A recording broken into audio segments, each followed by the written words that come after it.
Hello, it's Friday. Friday. And the last episode. This is the finale. The finale of The Wishing Chair. And because it's the finale, not only have you've heard Tinker there, she's going to be doing the reading of the first chapter. Of the 25th chapter. I'm going to read the 26th chapter. But because it's the finale, we've got the squirt as well. Who's going to be demonstrating? She's going to be... So we're going to be demonstrating her going to bed. Yes. Sleeping. So this In is the a bedtime story. So she's in the cage.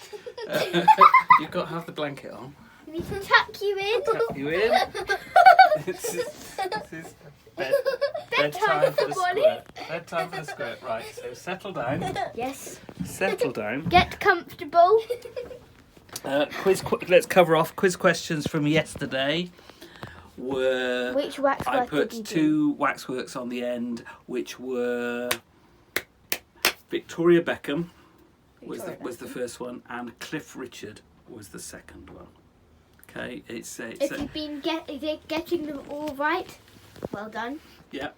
It's a place called Louis Tussauds. There's the famous waxworks in I London couldn't really called Madame Tussauds, where the waxworks are really kind of good. I couldn't really explain it. No, because Louis Tussauds is a kind of sort of a place in Great Yarmouth who are kind of famous for just doing really, really bad waxworks.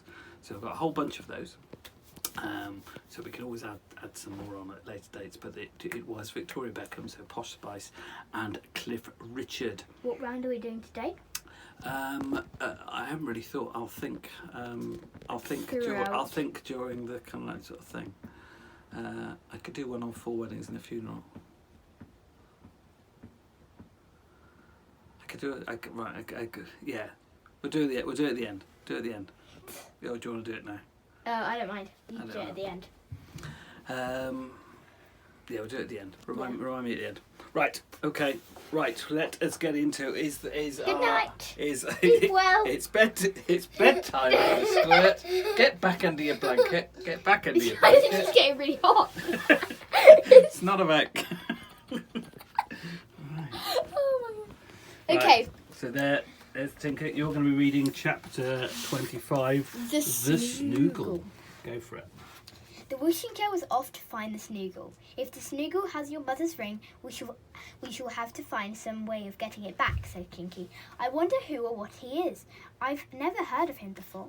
The chair flew on. Soon in the distance, the three could see an enormous castle set on a hill at the top. At the bottom, all round the foot, was a great moat full of water. A drawbridge stretched across the moat, but even as the children looked at it, it was drawn up into the gateway on the castle side of the moat.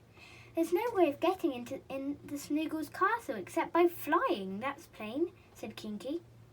Fly onto the roof, Wishing Chair. The Wishing Chair flew to the roof of the castle. It was turreted, and the chair flew over the turret and down onto a flat part behind. Sitting on the roof, basking in the sunshine, was the Snoogle. The children stared at him in astonishment. He was the funniest creature they had ever seen. He had the body of a dragon, the tail of a cat, always twirling and twisting, and the head of a yellow duck. He was sitting in a deck chair, fast asleep. The Wishing Chair flew down beside his chair, and the children stared at the Snoogle.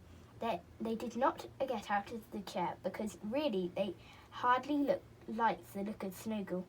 But Kinky jumped down and went to have a good stare at him. Snore, went the sleeping Snoogle. Snore. Hi, wake up, Snoogle, shouted Kinky, and he gave the Snoogle a poke in the chest. The Snoogle woke up in a fright and quacked loudly. Quack, quack, quack, quack, quack! He leapt to his 2 pairs of dragon feet and glared at Kinky. I've come to fetch the ring that Biggies, the goblin, gave you, said Kinky boldly. Will you get it, please? You'd better get it yourself, said the Snoogle sulkily. Where is it, then? Asked Kinky. Go down to the stairs there and walk down 200 steps, said Snoogle. You will come to a bolted door. Unbolt it and walk in. You will see my bedroom there. In a big box on the mantelpiece, you will find the ring. It was given to me by Biggies, and I think you should give me something in return for it. You shall have nothing, cried Chinky. You knew quite well that Big Ears should not have taken that ring from our garden. I believe you were just keeping it for him till people had forgotten it and had given up hunting for it. You were just as dishonest as Big Ears. The Snoogle waved its cat-like tail to and fro in anger. It gave a few loud quacks, but Chinky only laughed. He didn't seem a bit afraid of the Snoogle.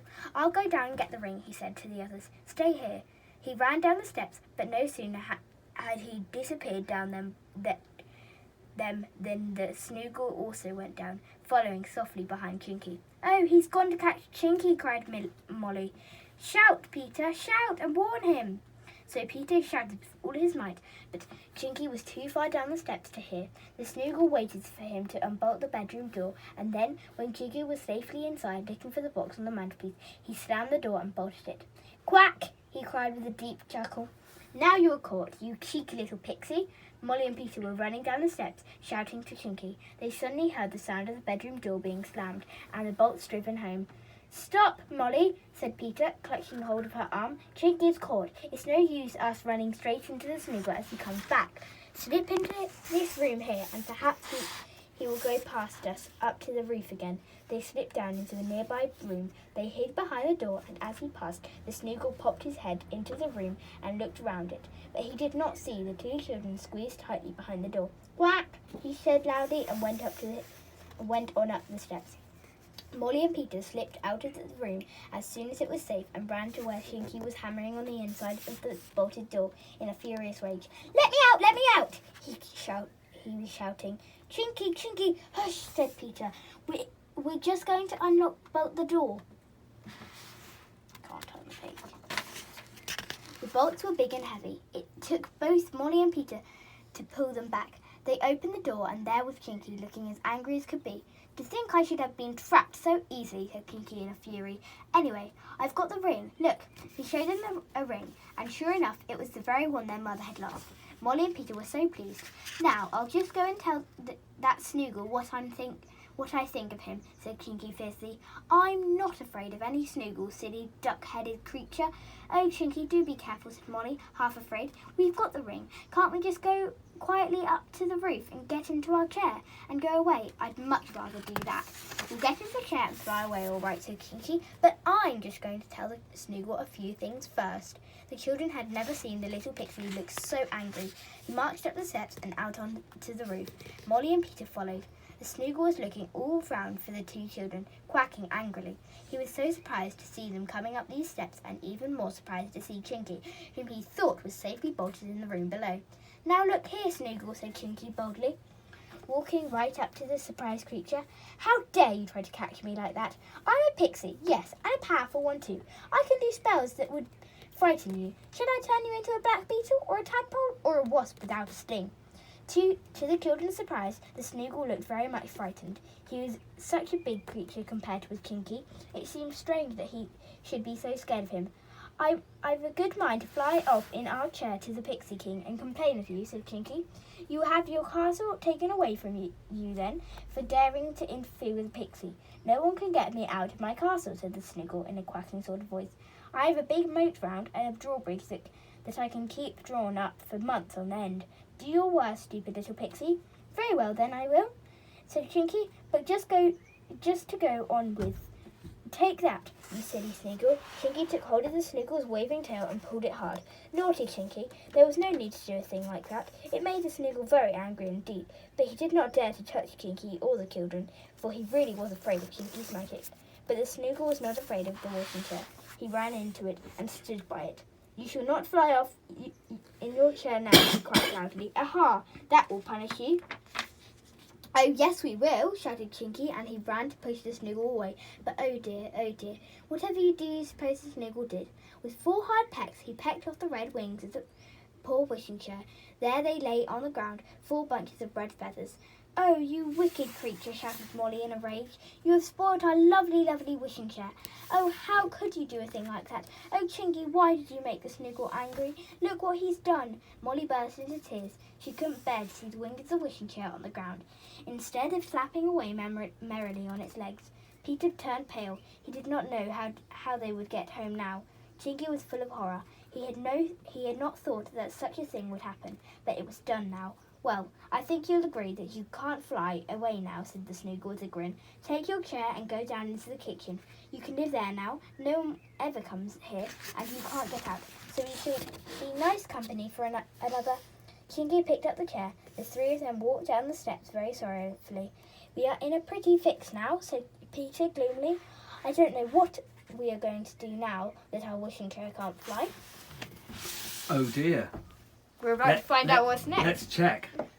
Molly's still awake. Yay! Molly is still awake. It's not sent her to sleep, so we better do one final chapter then. Right, you better swap over because I need the squirt's help. Let's see if we're any better in getting you to sleep. Right, there you go. Chapter 26. Right, let's check. Into bed, you. In the cage. Right, okay. We happy there? It is, yeah. Well, yeah. But, right, okay. There's the squirt. I could very happily sleep here. Okay, so we are on to the final chapter, the Snoogle's Castle. Right. Of course, this is going to go horribly wrong if this isn't the final chapter, and that I've got it totally wrong. It is the final chapter. Thank goodness. That's okay. Yeah. Suddenly had a kind of thought, what if it ever. isn't the final chapter? Right, okay. The final chapter of The Wishing Chair. The children and Chinky carried the wishing chair down to the Snoogle's kitchen. This was a big, bare stone place with a huge fire roaring in the grate. Chinky stood the chair down on the stone floor and sat in it, looking very gloomy. I know it was my fault that the wishing chair's wings were pecked off, he said to the others. Don't cry, Molly. There must be some way of getting out of the Snoogle's castle. I'm not crying because I'm afraid we can't escape, said Molly. I'm crying because of the poor wishing chair.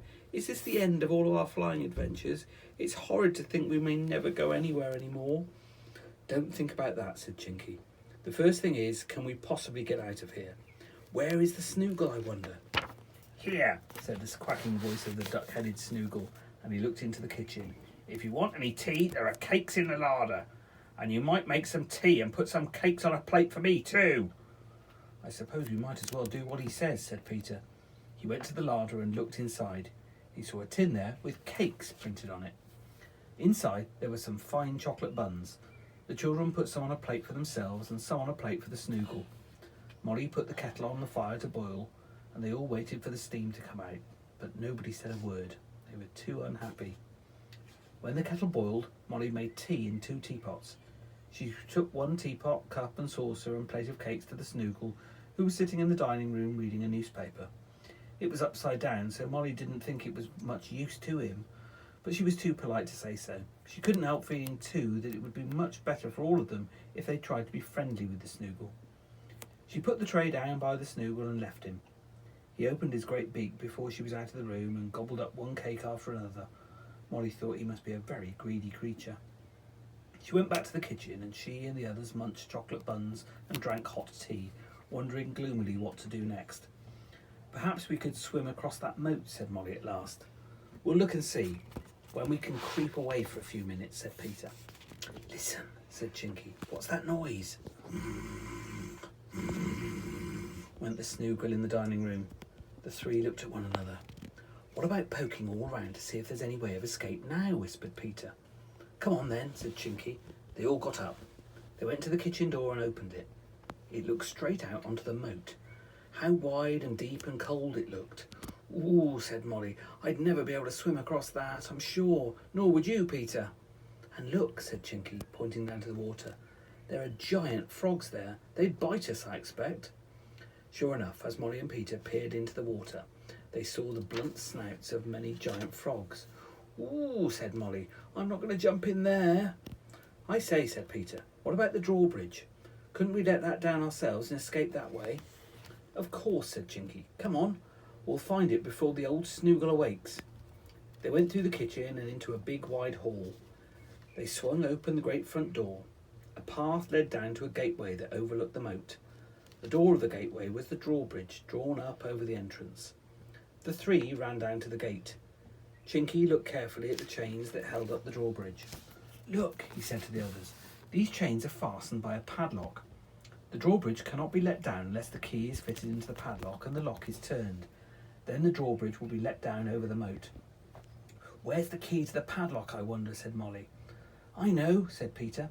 "The Snoogle has it. I saw a big key hanging from him somewhere." "Can't we get it?" asked Molly. "He's asleep. Let's try." They tiptoed into the dining room. The Snoogle was certainly very fast asleep. "I guess we can't get the key without waking him up," whispered Chinky in delight. "Where is it?" "Oh, I guess we can get the key. That's rather crucial. I guess we can get the key without waking him," whispered Chinky. They looked all around the Snoogle for the key, but they couldn't see it. And then at last Peter saw it, or part of it. The Snoogle was sitting on it. They could just see the head of the key sticking out from underneath him.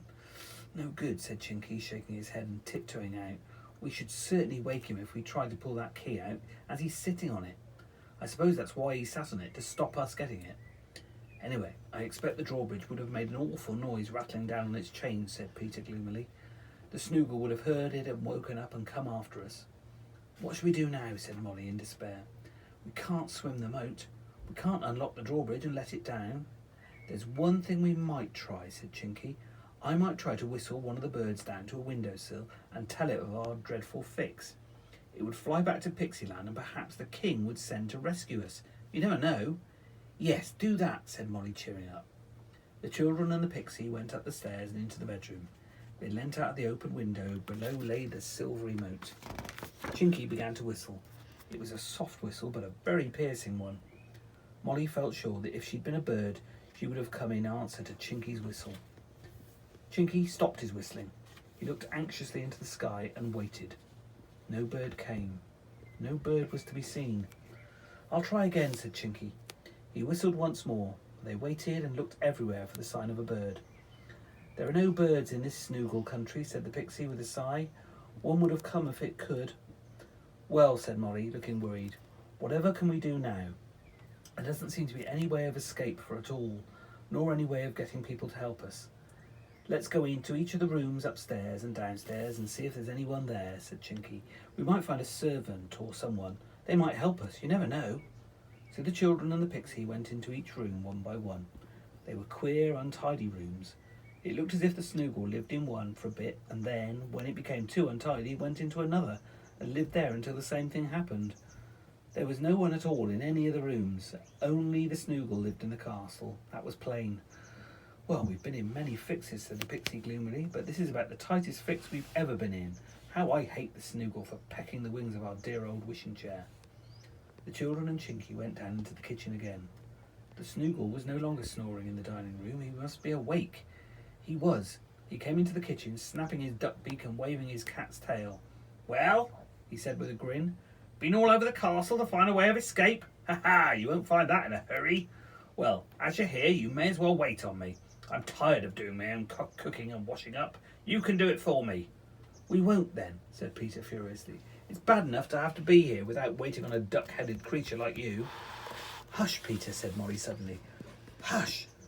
Very well, Snoogle, we will do as you say. What would you like for supper? Or where would you like your supper? There's a cloth in the drawer, but it's dirty. Have you a clean one, so that I can begin to get your supper for you?" "You're a sensible girl," said the Snoogle, pleased. "I have a clean cloth upstairs. I will get it." He went out of the room. Chinky and Peter turned and stared at Molly in amazement. What did she mean by giving in so meekly to that horrid Snoogle? "Peter, Chinky, look," said Molly, and she pointed to the wishing chair, where it stood in the corner of the kitchen. The others looked, and whatever do you suppose they saw? Guess. The wishing chair was growing new wings. Yes, really, tiny red buds were forming on its legs. They grew fast. They burst into feathers. They were growing into new, strong wings. "Goodness," said Peter and Chinky, amazed. "Who would have thought of that? Good old wishing chair." "Quick, here comes the Snoogle. Put the chair behind the table where he can't see its wings growing," said Molly. So Chinky pushed it behind the table just in time. The Snoogle pattered in and held out a clean cloth to Molly. "Thank you," said the little girl politely. "And have you got some egg cups, please? I'll boil you some eggs for supper." The Snoogle trotted off to fetch some egg cups. As soon as he was gone, Molly, Peter and Chinky crowded into the wishing chair. "Home, as quickly as you can, wishing chair," shouted Chinky. The chair flapped its new red wings and rose into the air. The Snoogle came running into the kitchen. He quacked with rage. He tried to get hold of the chair as it flew past him. Chinky kicked out at him and caught him on his big yellow beak. The Snoogle gave a squawk and sat down suddenly. Goodbye, goodbye, dear Snoogle, yelled Chinky, waving his hand. Do call in and see us when you're passing, and we'll give you a clean cloth for tea and boil you some eggs. The chair flew home at a great rate. At last it came down to the playroom and flew into it. It set itself down on the floor, and its wings gave one more flap and vanished. Ha! The old wishing chair is tired, said Chinky. I don't wonder. I hope it'll soon grow its wings again. We do have some adventures, don't we, children? Where's Mother's ring, Chinky? Asked Peter, suddenly remembering why they'd even gone adventuring, to get his mother's lost ring. Here you are, said Chinky, and he gave Peter the ring. Won't your mother be pleased? She won't guess what a lot of adventures we had getting her ring back for her. Peter and Molly ran off happily. They called their mother and gave her a ring. You dropped it in the garden, Mother, said Peter. Thank you. You are kind children to find it for me, said Mother. But she didn't guess that Big Ears, the goblin, had stolen it, and that Snoogle had had it too. No, that was the children's secret. The end. The end. It's quite a bit worse than just losing it in the garden. It is, but they, you know, there's only so much they can admit. Is there like a second version? Just out of interest. Yes, there is. There's a number of them actually. And there's somebody who's kind of sort of writing a few more at the moment, rather than but Enid Blyton, which she wrote back. Like with the Mallory Towers ones. Yeah. Like half of them. The rest were done by Pamela Butchart. Butchart. So that was the end of the wishing chair. Big thank you to Molly. Have a round of applause for Molly. Round of applause for Emily for doing lots of the reading as well. I didn't fall asleep. Okay, you didn't fall asleep. Right, what can be our quiz question today? I can think of one, but that's kind of... What about another I2 policeman? We could do. I'm not sure. I've got one. All right. Who in our family doesn't have a Peppa Pig? Good. yeah. Right. Yes. Name. So kind of like this. Do we need to recap the names in our family? So in our family of four. It isn't like Tinker or Squirk. No, as it's kind of, we have got this. So Emily's proper name is Emily, obviously. Molly's proper name is Molly, but not the same one that's in the wishing chair. I, as you know, is Tim, and Mummy is Becky or Rebecca. So the question is, who hasn't got a character in Peppa Pig? So like obviously most of the Peppa Pig characters like alliteration, like good word. So should we give an example? Candy Cat. Candy Cat, yeah. So Yeah, like, so that's her name is Candy, and then like. So well, who hasn't? So So three of us have. Three have got characters that are also Peppa Pig characters, but one hasn't. So you've got to identify which of. So 1 in 4. Are we doing weekend? Me and the Squirtle here are doing picture books, so we're finishing off. It's made a finale. Well, it's the finale of the wishing chair. Yeah, but then we did do 2 more. But we are doing 2 more to finish off the Yeah. picture books, so we are doing that. Yeah. So you can reveal the. Yes, we can reveal that. Okay. Molly do a wave, and I will turn it round, and you can both do a TTFN. Bye bye. Okay. Bye. I'm that queen.